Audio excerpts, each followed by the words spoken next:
Homies, phonies, and chromies. What's happening, guys? It's Headweight here from Headweight Genetics, bringing you the first episode of Tales from a Farmer, where I go through my years as an outdoor grower in the Prohibition days. This first episode, I'm just going to get into a little bit about how I actually got into growing in the first place. I first started smoking when I was 13, but it seems like most kids, when they start smoking at that age, like they just do it when it's around and, when they can, but not me. From the first time I felt them effects, that was my life. That's all I wanted to do, which isn't a good thing for a 13-year-old. Your brain's still developing stuff, but hey, you can't change the past. But around 14 is when I started growing, and I can remember saying to my brother, why this stuff's expensive for a kid to buy, and it comes with seeds. Why aren't we growing it? And I grew up on a little mini farm. Like, my parents still have horses to this day. We've had cows, we've had pigs, we've always had chickens. I had a pet goat as a kid. His name was Homer. He was an asshole. He always headbutted everybody. But so what I would do is, where they piled their horse manure after cleaning out the stalls, all around it and underneath was rich black soil. Like, even back then as a kid, I knew better than to use the horse manure itself, knowing that it would burn up my plants. But the soil all around the pile and underneath the pile from the horse manure decomposing was some of the best soil I've ever seen. Black, fluffy, rich, full of worms. And my dad coon hunted. And he used to breed dogs, he used to train dogs, he did all that stuff. So there was times that we've had a lot of dogs at one time. So he would use these black 3-gallon buckets for his feed buckets, and we had tons of them. So I'd steal them off of him, and I'd drill holes all around them, all through the bottom. I'd fill them up with this black soil and just litter the hillside with them. And I'd just germinate my seed right in there in the spring, because I was 14. I didn't know any better. I just knew it was a seed, and if I gave it soil, sunlight, and water, it would possibly grow. And back then, we had the internet, but there wasn't info about growing cannabis on the internet like there is today. Like, there was forums and stuff back then, but I was 14. I didn't know nothing about that.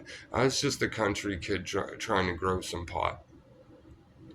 So I'd usually put more than one seed, put 3 or 4 in each bucket. So when I come back to check them, if, more than one seed came up, I'd pull them all out, leave the best one. And then I'd come back around July. What was an 8 by deer, I'd pull the males out. And then I'd come back at the end of September, and harvest. But back then, I didn't know about good genetics. We didn't even get good weed back then. We were growing Mexican brickweed seeds. Like, I can remember being a kid and looking at High Times and thinking to myself, these pictures gotta be fake, because these buds are blue and purple and sparkly, and my shit's just brown and full of seeds. Long and behold, them pictures are real. I was just smoking garbage. But we were growing out these Mexican brickweed seeds. They were long flowering Mexican sativas, so of course they never finished. And back then, I didn't even know what to look for in a finished plant. I didn't know about trichomes. I didn't know about none of that. I just went by when the hairs were mostly turned red and when the buds started to firm up, and I would take them. And I can remember this one time, because here on the East Coast, at the end of the outdoor season, you're battling mold. Like, it rains for sometimes weeks straight. It's cold. It gets nasty. So if you don't got a way to cover your plants and stuff, you're going to have bud rot. I can remember this one time I was growing. I was probably, I don't know, I was still in my teens, but I was growing in a briar patch. I crawled in it with a machete and hollowed out the inside and opened the top up. So, you looked at it, it just looked like a briar patch, but if you crawled in it, then it was open and had all my weed plants in it. And I had a 7-foot tall plant in a 3-gallon bucket. I am not shitting you. But at this time, Like, it wasn't even using the soil in the bucket no more. The roots had all grown down through the holes and covered a circumference probably 3 feet around the bucket. So at that point, it's, using the soil in the ground more than it is in the bucket. But I can remember was the biggest plan I had so far. So, like, I wanted to push it as far as I could. I didn't want to harvest it early, but the weather was starting to get nasty and stuff. And it's like, a couple more days, it'll be fine. A couple more days. I pulled one little piece of mold out of it, and it's like, a couple more days, it'll be all right. Hopefully the weather will break. Well, it didn't break. It just rained and rained and rained. So I ran up there. And I remember grabbing this thing, and like half the top cola just came off, and it looked like gray and black mashed potatoes. Like, I have yet to see bud rot this bad as that was. Like, that was nasty. So of course, that was the end of that. I harvested, pitched the mold, yada yada yada.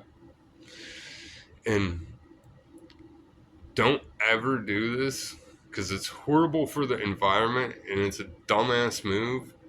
But I can remember I would take bleach and stuff and, like, whatever I could chemical wise that smelled bad, and put it in a bottle and carry it with me, and I'd spray it around my plants to keep, deer and stuff from eating it. I remember this one time, it was bleach. I mixed bleach and something else, and it made like mustard gas, because I had it in a backpack, and I'm walking, and then, like, it started getting hot, and there was smoke coming out of the backpack. Here, it made some kind of chemical reaction, ate a hole through the fucking bottle, leaked all through this backpack. I went through so many backpacks growing weed, and wood straps ripping off and stuff from trying to carry soil in them. But at this time, I wasn't growing for money yet or nothing. I was just growing a little bit of weed for myself each year. And it always turned out better than the weed that it came from, which was, the main goal. And that's about it for that. That was how it got started. Like I said, didn't have much info. I had, after I got a little bit older, some of my dad's old head friends started taking me under their wings. But they gave me some ridiculous, like, info. Like, I remember this one dude telling me, because a lot of times we'd have droughts in July and August, and he was telling me about using cut up diapers in soil for water retention. I'm glad I never did it. I mean, some of these guys grew all right weeds, so I don't know if they were like just fucking with me with some of this stuff or what. But yeah, they came up with some wild stuff.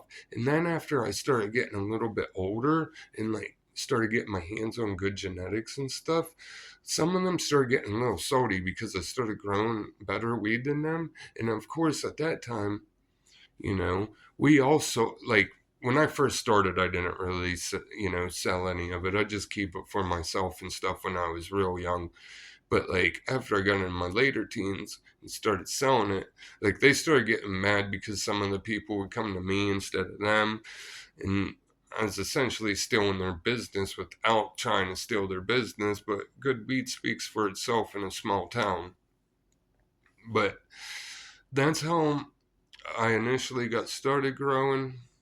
And next episode, I'll get into some of the other crazier stuff that's happened throughout the years growing outdoors. Unfortunately, I don't grow outdoors anymore. I wish I still could, but I don't have a spot, and I'm not guerrilla growing all through the countryside like I did as a kid, risking, getting in trouble for growing on somebody else's property or something dumb like that. Don't do that. If you got a spot, you got your own property and stuff, and it's illegal to grow, outdoors is the way to go. I love growing outdoors. You can have some massive plants, but don't be running through the hills growing on the neighbor's property and stuff. Them days are long gone. Have a good one, guys. Don't forget to like and subscribe.